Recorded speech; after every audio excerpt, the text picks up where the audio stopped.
digamos, de la pared abdominal, pero en realidad, miren ustedes, viene igual el mismo concepto, una protrusión, o sea, un paso del contenido, en este caso, vendría a ser del esófago a la parte torácica.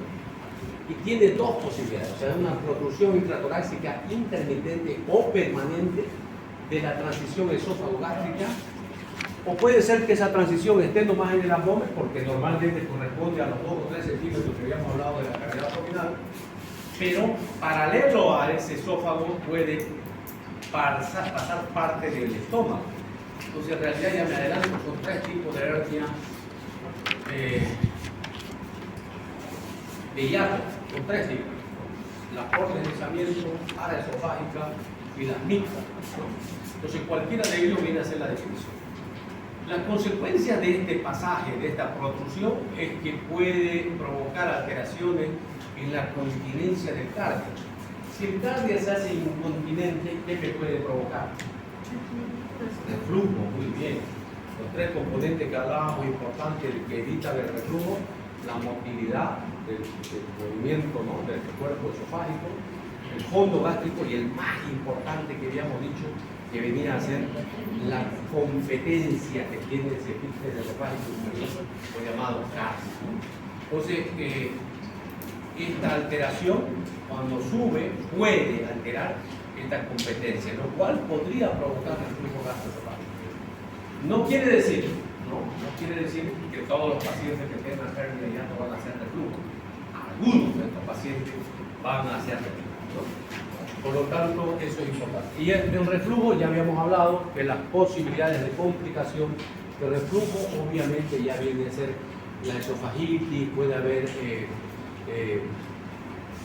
espirosis, puede haber todo ese tipo. E incluso en este caso puede haber una salvedad más.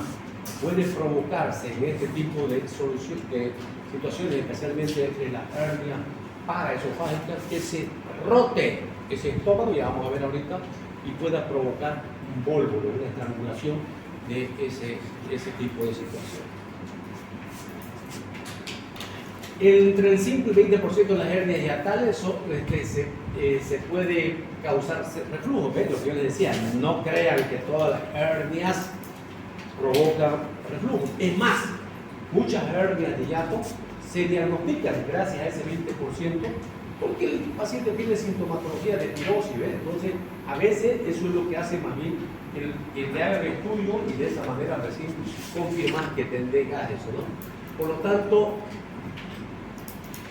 una vez que vos tengas estas hernias causan reflujo, podrían provocar esofagitis en un 5 a 50% de los casos. ¿En qué época de la vida es más importante? Entre la 3ª y 8ª década de la vida. O sea, no es normalmente congénito, no es de jovencitos como ustedes, pero con el paso del tiempo todos los tejidos se van reblandeciendo y por lo tanto el hiato, por ejemplo, donde transcurre lo que pasa, también se puede hacer más plácido, entonces provocaría que se produzca este tipo de hernia. Por lo tanto, la época de la vida entre la 3ª y 8ª época de la vida es más frecuente, ¿no? Ya decía, son 3 tipos de hernia: la paraesofágica, la por deslizamiento y la mixta. La por deslizamiento, que vamos a mostrar imágenes, porque a veces las imágenes quedan más pegadas a la mente siempre, son aquellas que la transición esófago-gástrica se sube a la cavidad torácica. Entonces esas son las por deslizamiento y viene a ser el 75% de los casos. En estos casos, vean ustedes, no hay alteración del tono del esfínter esofágico inferior. En cambio, las paraesofágicas, que vienen a ser un 20%, pueden alterar esa funcionalidad. Y puede haber mixta, o sea, combinadas ambas en un 5%. Esto es lo que ya estábamos explicando: las hernias hiatales por deslizamiento, caracterizados por ascenso del cardio al mediastino, la hernia hiatal por rotación o hernia paraesofágica.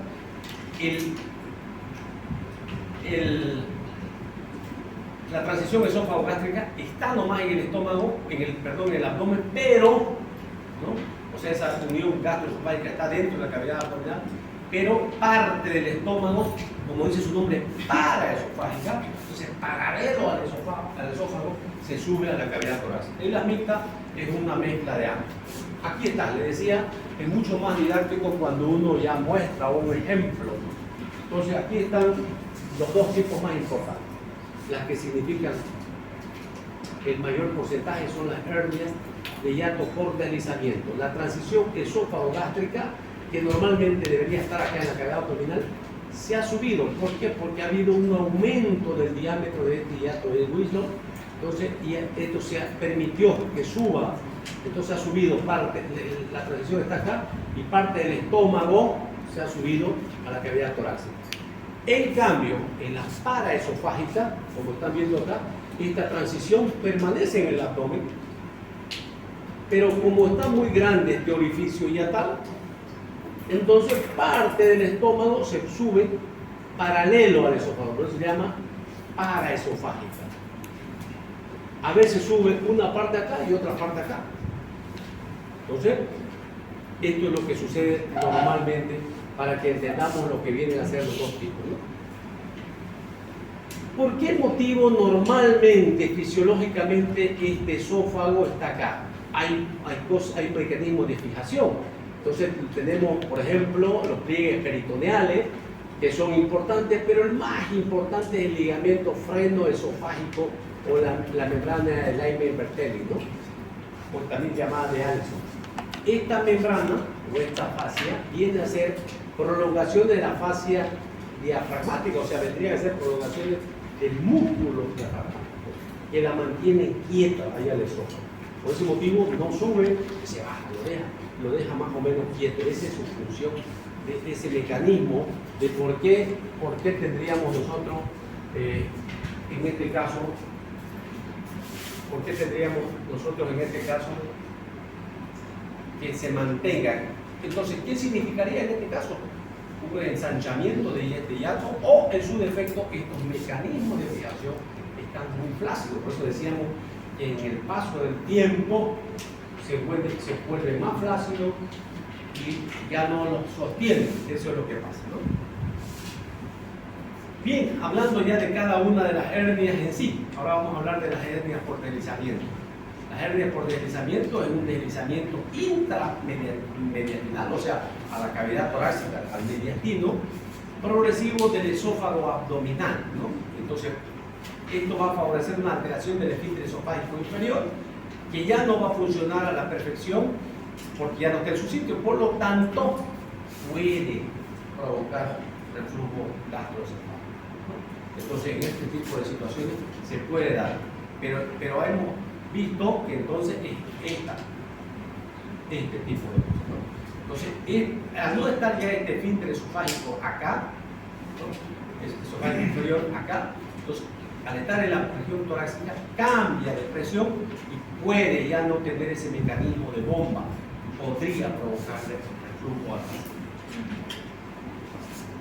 La hernia hiatal por deslizamiento va seguida nuevamente por incompetencia esfinteriana, por reflujo en un porcentaje, no siempre, como ustedes hemos dicho, no es todo, por si acaso.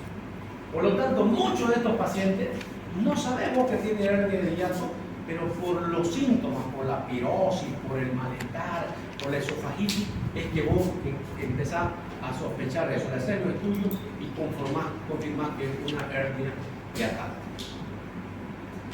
El tono de este esfínter esofágico puede parecer normal, pero puede detectarse ondas de relajación inapropiadas. O sea, no es en todos los pacientes, pero es una posibilidad. Ya no está en su sitio. Al no estar en su sitio, puede sufrir estas alteraciones. O sea, era normal hasta antes de tener, o sea, el tono era normal, pero al subirse hacia arriba empieza a tener estas alteraciones.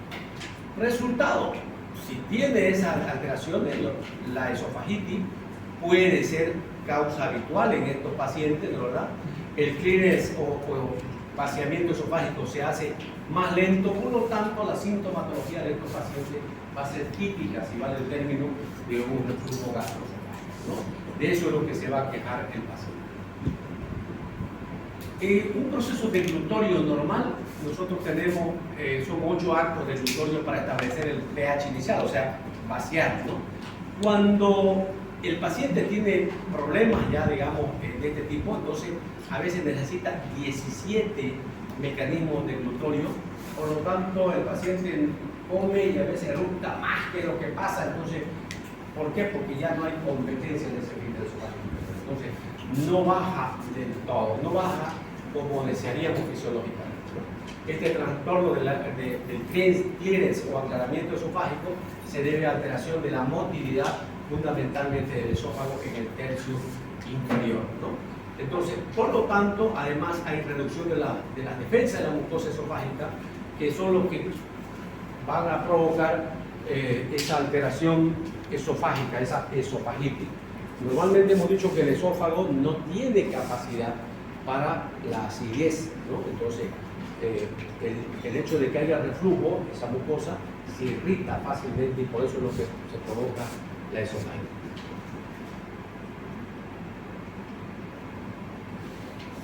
El otro tipo de hernias son las paraesofágicas, ¿no? Ya creo que está quedando claro que la diferencia fundamental está en dónde está el esfínter esofágico inferior. El por deslizamiento está dentro del mediastino, o sea, dentro de la cavidad torácica. En cambio, en la paraesofágica, este esfínter, ¿no? Siempre va a estar en la parte abdominal. Pero aquí hay un aumento del tamaño del orificio hiatal, o sea, por lo tanto, ya hay una mayor laxitud de los ligamentos de sostén. Entonces, esos ligamentos que estábamos hablando de las membranas paraesofágicas, de las diafragmáticas, no funcionan. Y al no funcionar, entonces hace que el hiato está más ancho y por lo tanto se sube, la parte del estómago se sube a acompañar. Entonces, por lo tanto, ¿qué resultado puede provocar? Una vez esa parte del estómago arriba se puede torcer, ¿no? Se puede torcer y provocar estrangulamiento. Nosotros una vez, una paciente llega a la emergencia y tenía todos los signos y síntomas de una obstrucción intestinal. Dolor abdominal intenso, náusea, vómito. Y nosotros entramos con ese diagnóstico, pensando que era un problema de obstrucción intestinal baja. Cuando entramos al intraoperatorio vimos que el resto de los intestinos estaba normal, pero cuando ya hicimos el examen, era parte del estómago que se había metido dentro de la cavidad torácica, se rotó y se necrosó. Entonces, miren, aquí está fisiológicamente en su sitio, ¿no? Aquí está la transición esófago-gástrica. Sería una hernia por deslizamiento si esto se sube con parte del estómago, se sube a la cavidad torácica. Y paraesofágica es si esto se mantiene acá, pero el estómago, puede ser el fondo o parte de la curvatura menor, paralelo al esófago se sube a la cavidad torácica. Esa es la diferencia fundamental entre lo que es una hernia por deslizamiento y lo que es una paraesofágica. Este es el hiato esofágico. Como ven, tiene dos pilares, derecho e izquierdo. Esto es lo normal, ¿ya? Estamos diciendo que se convierte en patológico cuando estos pilares se hacen laxos, se hacen más anchos. Y por diferencia de presión, siempre diferencia de presión, como decíamos, se acuerdan de las hernias diafragmáticas, ¿no? Por diferencia de presión, ¿no? Presión positiva, presión negativa siempre va a tender. Entonces, igual acá, cuando estos pilares se hacen más anchos, pues puede subir el esófago con el estómago o parte del estómago subirse arriba. Por lo tanto, mirando esta anatomía, también ya nos damos cuenta cuál es el tratamiento de la hernia de hiato. Entonces, es la restitución, otra vez, de la parte, digamos, que se haya ascendido. Hay que cerrar estos pilares de una manera que quede lo suficiente para que pase el esófago, nada más. Y para completar el tratamiento se le hace una fundoplicatura de un índice, como hicimos, como vieron en la clase anterior, en los reflujos gastroesofágicos. ¿Para qué me iba? O sea, si yo cierro esto, ¿no? De repente sigue flácido, los ligamentos siguen flácidos. El hacer la técnica antirreflujo, le dicen, es como ponerle una aranela más acá.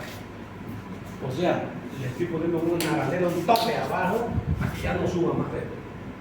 Entonces, estamos cumpliendo los dos objetivos, ya nos estamos adelantando al tratamiento, pero ya les decía, todo va correlacionado. Anatomía, fisiología, fisiopatología, el tratamiento. Entonces, el tratamiento va a consistir en cerrar estos pilares, ya van a ver. ¿Qué síntomas tienen estos pacientes? En las hernias por deslizamiento hemos dicho que puede haber alteración del tono del esfínter. Por lo tanto, si no tiene alteración, que viene a ser casi un 70-80%, no tiene síntomas. ¿Qué síntomas va a tener? Nada, es un hallazgo, si vale, casual. No tiene síntomas. ¿Hay peligro de polvo? No, porque es todo lo que se ha subido. Y el diagnóstico prácticamente lo hacemos, ya sea radiografía contrastada, tomografía o alguna cosa. Muy vago, no hay síntomas propios, ¿no? ¿En qué caso se hace típico si hay una incompetencia del esfínter esofágico inferior? Por lo tanto, en esos casos va a funcionar como, o sea, los síntomas serían típicos de qué? De reflujo. De reflujo.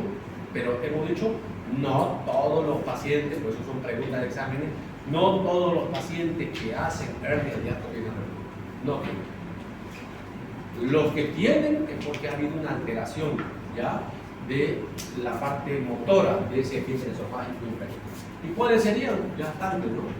Regurgitación, ardor, sensación de quemazón, epigastralgia, difagia, eructo, todo lo que ya habíamos hablado en la anterior clase de reflujo gastroesofágico. Pero no son lo que esperan. Otra vez volvemos a mostrar la imagen. Este es para remarcar que una de las complicaciones es que un vólvulo es una torsión, ¿no? Este fondo del estómago, al estar acá, uno se alimenta, viene la digestión, no se van a ir alimentos acá, pero pueden ir gases. Y esos gases puede hacer que se rote. Se puede rotar ese fondo gástrico, se puede rotar y provocar estrangulamiento. O sea, cualquier tipo de rotación va a provocar estrangulamiento. Entonces, ese es uno de los riesgos. Esto nunca va a tener vólvulo. Este de acá, por deslizamiento en las paraesofágicas, es una posibilidad que tiene de complicación.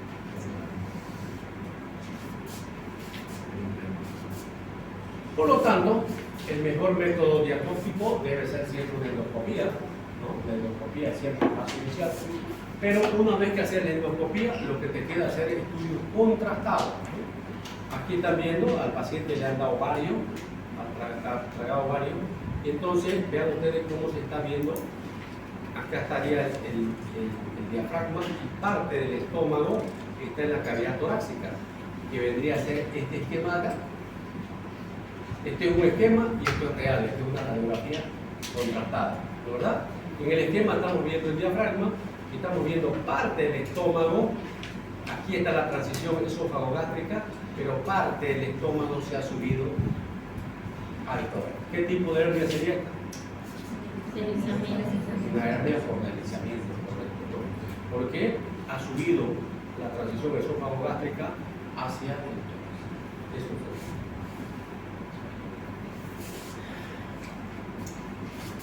El reflujo gastroesofágico representa el origen de muchos de estos pacientes cuando acuden a la consulta. Estamos hablando de la hernia por deslizamiento.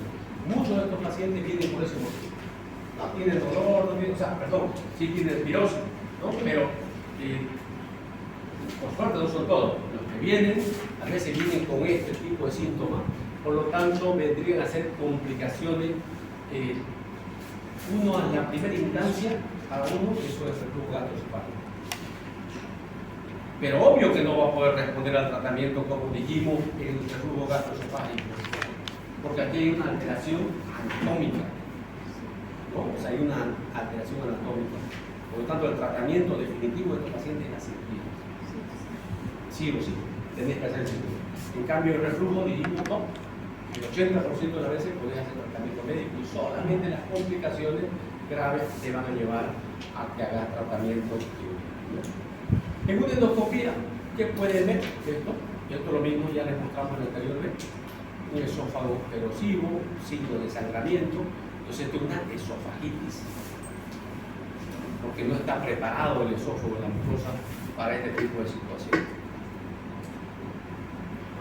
Mucho más claro, ¿no? O sea, en este se ve sangramiento, en una se ve sangramiento, ¿no? En esta otra solamente hay eritema.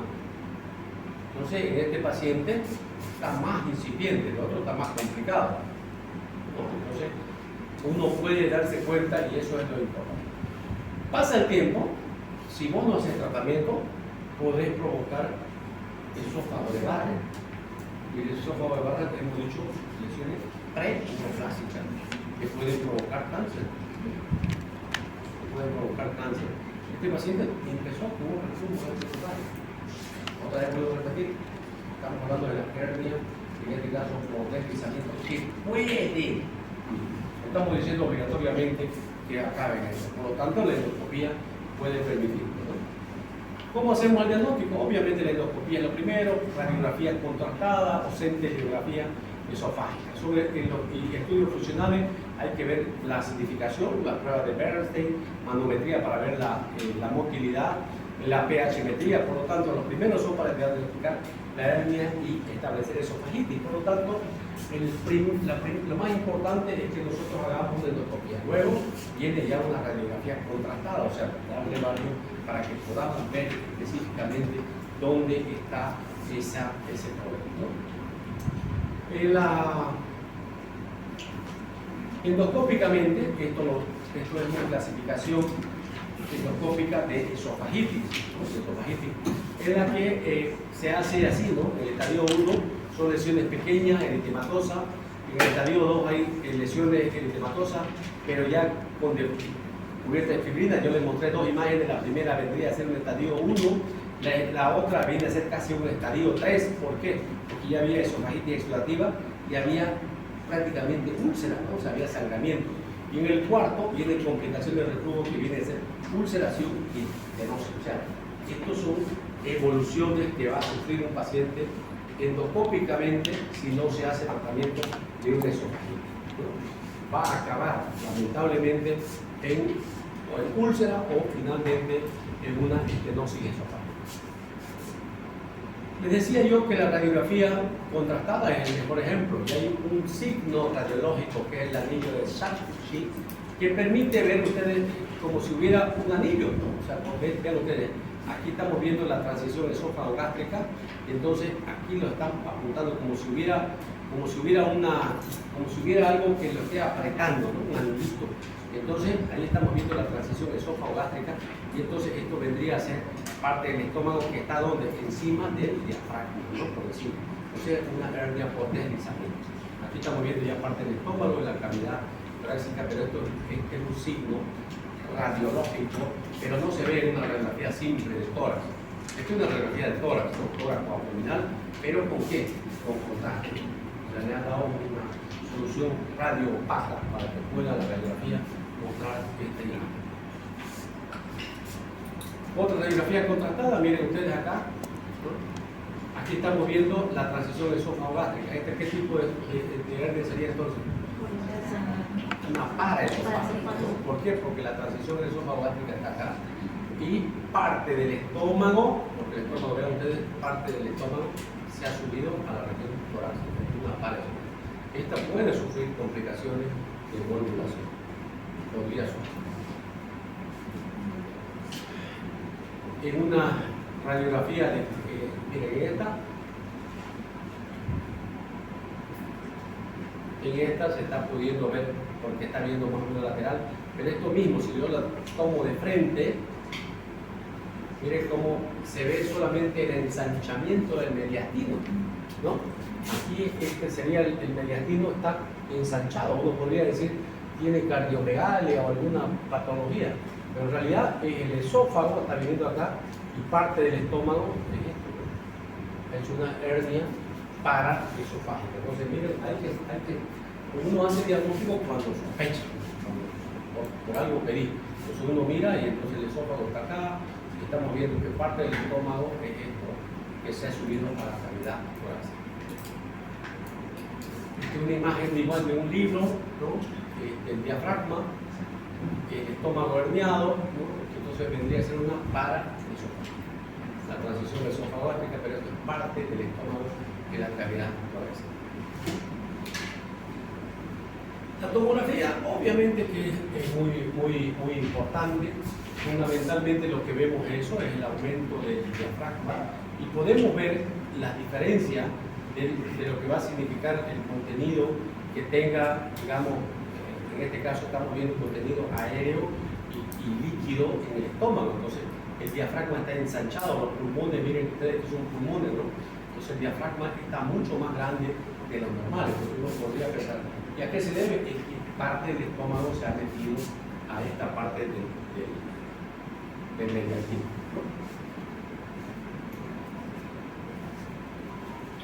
En una endoscopía, el endoscopio entra así, pero hace retroversión. O sea, una vez que llega, por ejemplo, está pasando la transición esófago-gástrica, los botones que tiene, se puede hacer retroversión, o sea, puede mirarse a sí mismo. Entonces aquí lo que se está viendo es eso. Entonces, entrado en el endoscopio está mirándose de arriba abajo, entonces se está viendo que normalmente pasa solamente el endoscopio, pero aquí estamos viendo más espacio de lo normal, ¿no? Entonces estamos viendo una flacidez en esa transición esófago-gástrica. Esta sería la imagen típica de un endoscopio, o sea, mirando de frente. Esta otra que estamos viendo está en retroversión. Aquí, cuando está entrando el endoscopio, están mirando de frente, son los pliegues que va encontrando en el esófago. Otra vez el anillo Schatzky en otra imagen, ¿no? Que es típico, esto es un signo patognomónico, radiológico, pero contrastado de una hernia por deslizamiento. Miren lo que sucedería en una paraesofágica. El endoscopista está ingresando y mira, aquí están viendo el endoscopio, ¿no? Este es el endoscopio, ¿no? Y una vez que pasa el endoscopio hace esto y pide a otro orificio. Es como si fuera un divertículo. O sea, porque esa otra parte se ha metido ¿a dónde? Al tórax. Entonces, mediante la endoscopía yo puedo, la endoscopía es el primer paso. En estos casos no hay esofagitis. La esofagitis hemos dicho por deslizamiento, en las paraesofágicas no hay. Es una alteración anatómica propiamente. ¿En cuál de las dos hay más ensanchamiento del hiato? En las paraesofágicas. Hay más debilidad también de los ligamentos en la paraesofágica. ¿Cuál de las dos provoca alteración del mecanismo antirreflujo? Las por deslizamiento, porque alteran la función anatómica en el esófago, ¿no? Igual, aquí estamos viendo, miren ustedes, el mismo cuadro, ¿no? Estamos viendo que el endoscopio hace una retroversión y está pudiendo ver el orificio que está dentro, esto se ha metido de parte del estómago, que se ha metido al tórax. ¿Ven? Como si hubiera otro orificio. Este es el orificio normal, eso. Y entonces, ¿por qué hay otro orificio? Es parte del estómago que se está metiendo al tórax. No sé si se deja entender la imagen, ¿no? Entonces el endoscopio está pasando por la transición esófago-gástrica. Pasó bien, hace una retroversión y pilla otro orificio. ¿Qué ha pasado? Esta parte se ha metido porque al tórax, porque es parte del fondo gástrico. Entonces, uno dice, wow, ¿qué ha pasado? Y es eso. ¿Cómo vas a confirmar? Ya está con la endoscopía, pedir una radiografía contrastada o pedir una tomografía. Seguro que vas a identificar todo este tipo de lesiones. Y esta sería ya una complicación, una esofagitis, o sea, la hernia por deslizamiento puede provocar estenosis, ¿no? Entonces ya prácticamente el paciente no va a poder tragar. ¿Complicación de qué? De tanto reflujo en el esófago. Igual estamos viendo la misma imagen de úlcera antigua.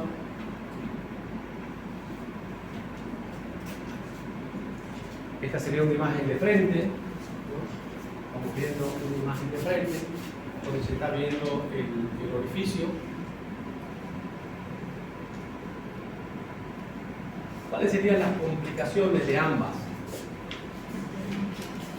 El reflujo gastroesofágico, ¿el cuál sería? El por deslizamiento, ¿no? La estenosis esofágica también sería complicación de por deslizamiento porque podría provocar eso. Puede provocar esófago esófago de Barrett, ulceración esofágica. Esto serían complicaciones de las hernias por deslizamiento, las que hagan el reflujo gastroesofágico. Ahí están, ¿no? Esofagitis, desde la luz, viene usted el sangramiento, úlcera cicatrizada.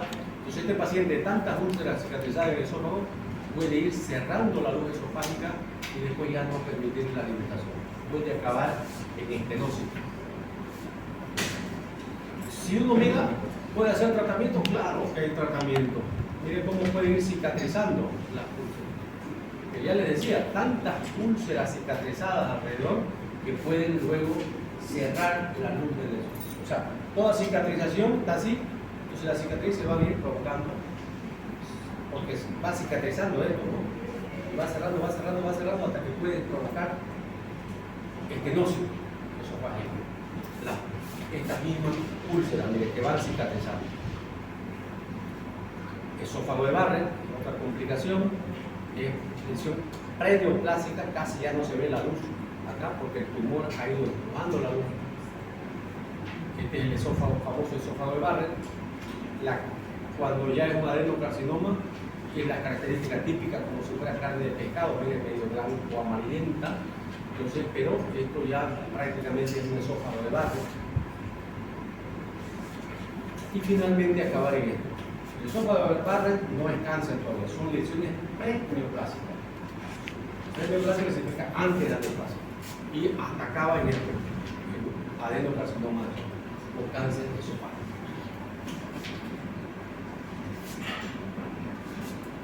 ¿Cuál es el tratamiento?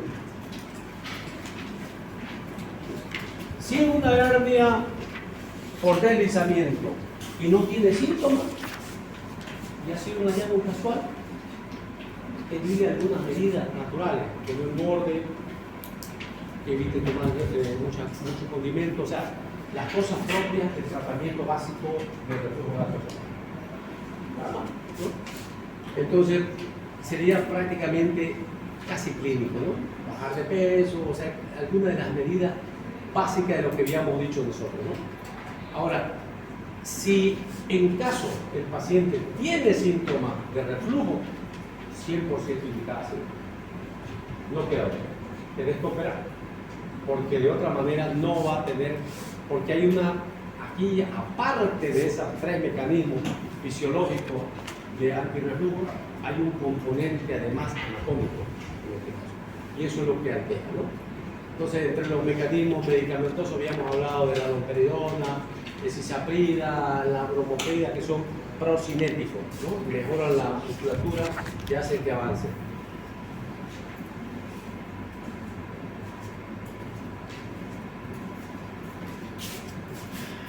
Esta es una imagen endoscópica. Entonces se está viendo el fondo gástrico, ¿no? Y entonces aquí lo que queremos demostrar, esa primera imagen que mostramos antes, lo que estamos buscando es identificar esto, ¿no?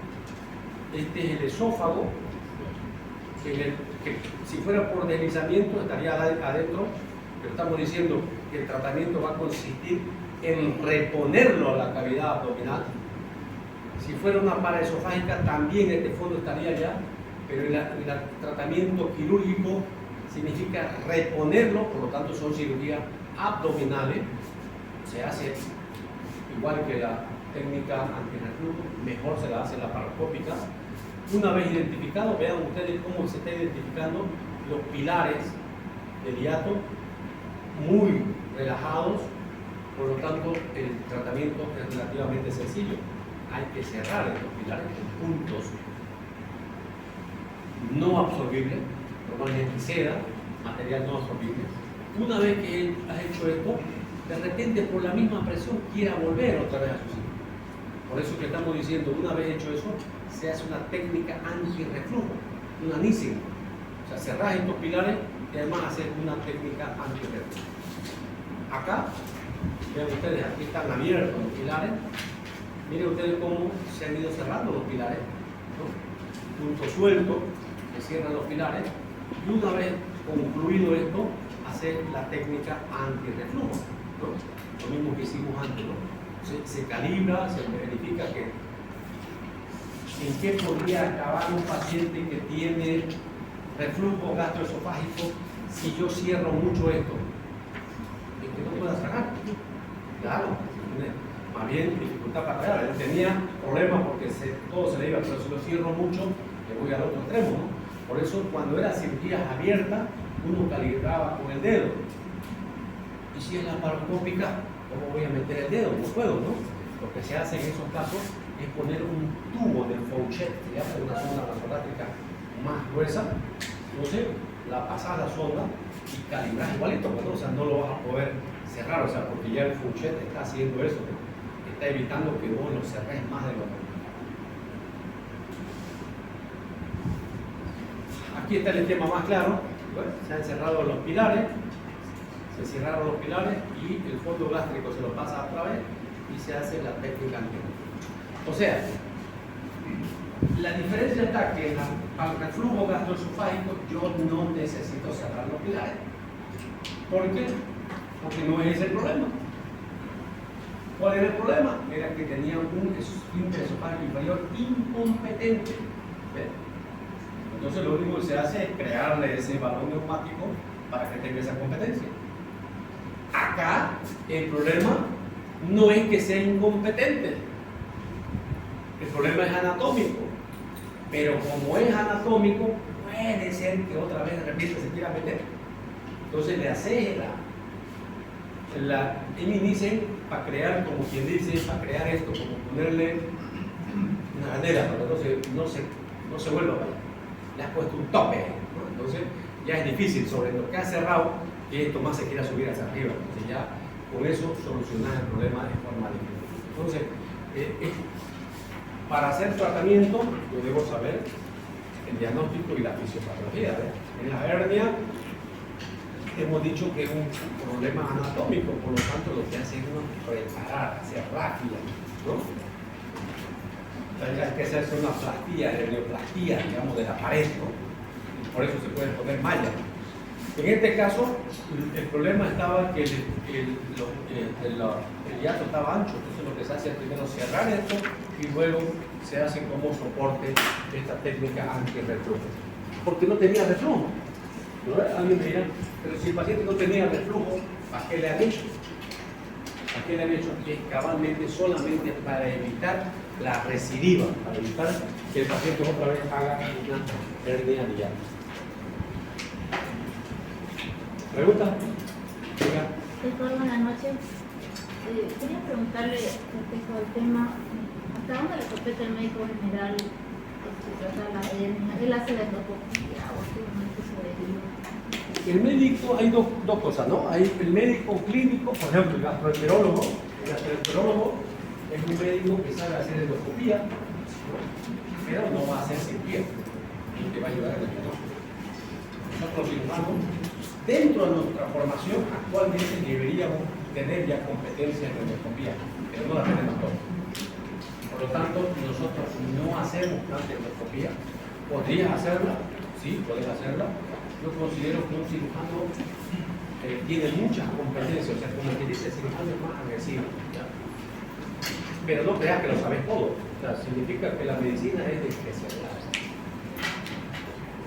Actualmente se hace lo que se llama cirugía percutánea. No es que me esté saliendo el tema. Cuando había, por ejemplo, vamos a hablar de peritonitis primaria, secundaria y terciaria. La terciaria son peritonitis secundarias más trazadas, significan abscesos que quedan dentro de la abdomen. Es difícil reoperar a esos pacientes porque el paciente ya está séptico, complicado y es muy difícil operar. Actualmente, cirujanos se han especializado en cirugía percutánea. ¿Qué significa eso? Después de hacer cirugía, hacen 1 o 2 años más de percutánea y solucionan problemas por confunción.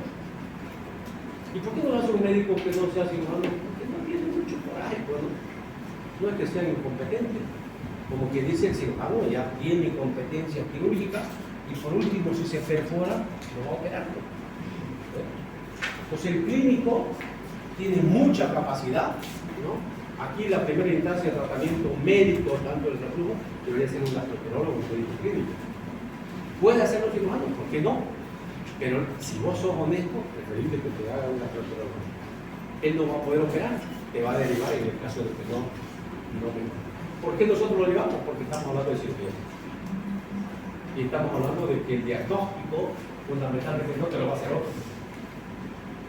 Yo decía, unas cosas siempre a mí me quedan algunos mensajes. Yo aprendí de todos mis profesores algo, ¿no? Y yo de algunos de ellos aprendí que decía, él nos decía, así como yo les digo, pregunta de examen, le digo, ¿no? Y él nos decía, pregunta de examen, dígase usted que es urologo. Hasta ahora me olvido las cosas que aprendí en urología. Porque el tipo nos decía, pregunta de examen, entonces yo nunca le pelo en infección urinaria alta, baja, por ejemplo. ¿Qué se pide para un urologo? ¿Qué se pide? ¿Cuál es el tratamiento? ¿Por qué nos avisaba? No nos preguntaba lo difícil. Yo también les digo, esto es para que sean porque deben saber. Y lo van a tener que saber para el resto del viaje, por más que ya no sean cirujanos. Puede ser ginecólogo, anestesiólogo, lo que sea, ya está. Pero como conocimiento general, debe tener. Y otra cosa que aprendí, hay muchas cosas que pueden copiar, pero nunca prácticamente el diagnóstico tiene que hacerlo. No estoy diciendo que no estudie farmacología ahora, no estoy diciendo eso, estoy diciendo que si a mí me dicen a mí cuál es la dosis de la prednisona para el lupus, a la mierda, seguro por Dios que no lo sé ni me acuerdo, ¿no? Pero lo importante es que yo sepa hacer diagnóstico de lupus. Y si yo sé hacer diagnóstico de lupus, de repente me voy al internet y busco cuál es la dosis. Pero ¿será que puedo ir al internet para que me haga el diagnóstico? ¿Alguna otra cosa? Muy bien, para retirarse nos vemos.